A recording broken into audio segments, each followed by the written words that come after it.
Mr. Beat presents Supreme Court Briefs.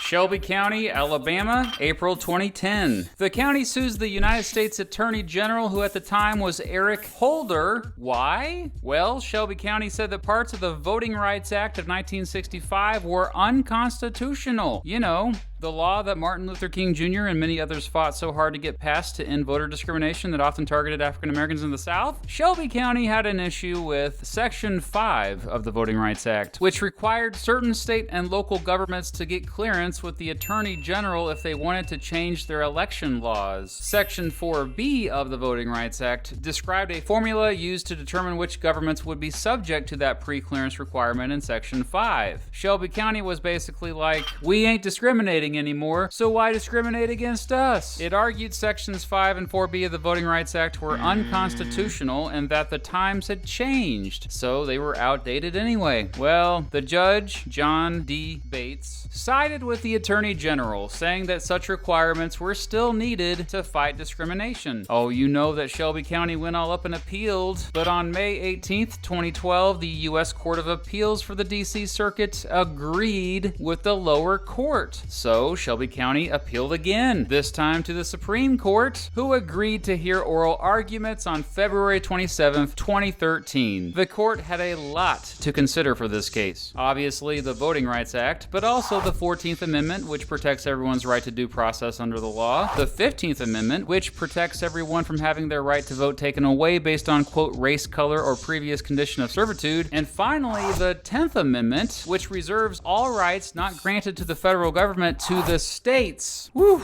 The big question, did state and local governments still have to follow Sections 5 and 4B of the Voter Rights Act? The court said no, but boy, this was a close one. On June 25th, 2013, they announced they had sided with Shelby County by a vote of 5-4. The court argued that Section 4B of the Voting Rights Act was unconstitutional because the coverage formula was based on information that was more than 40 years old. The court did not strike down Section 5, but without Section 4B, no jurisdiction could be subject to a pre-clearance unless Congress established a new coverage formula. To this day, Congress has not done that, by the way. The court added that Congress can't subject a state to pre-clearance simply based on past discrimination. Writing for the majority, Chief Justice John Roberts argued that federal protection was no longer needed. Justice Ruth Bader Ginsburg wrote a dissenting opinion acknowledging that yes, voting discrimination had indeed decreased since the Voting Rights Act passed, but that was mostly due to the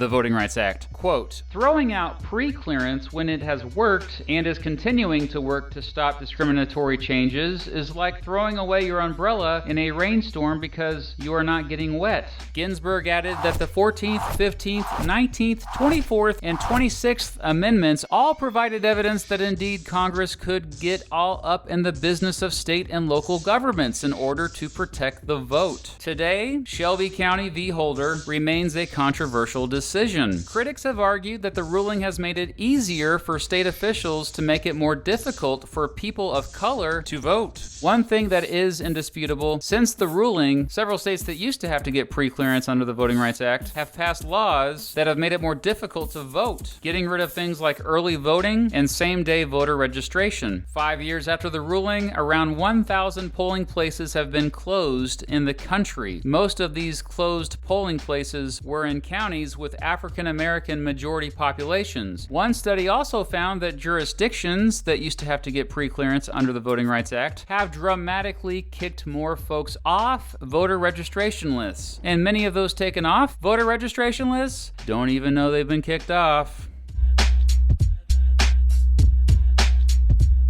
I'll see you for the next Supreme Court case, jury. This case was suggested by my Patreon supporters, Cal, Kate, and Marley, so a shout out to them. Indeed, this was a very timely suggestion. So what say you, fine citizen? Did the court get it right for this case? PragerU, perhaps unsurprisingly, says that voter suppression does not exist. But what do you think? Let me know down below. Thanks for watching, jury, and you might just double check to make sure that you are registered to vote.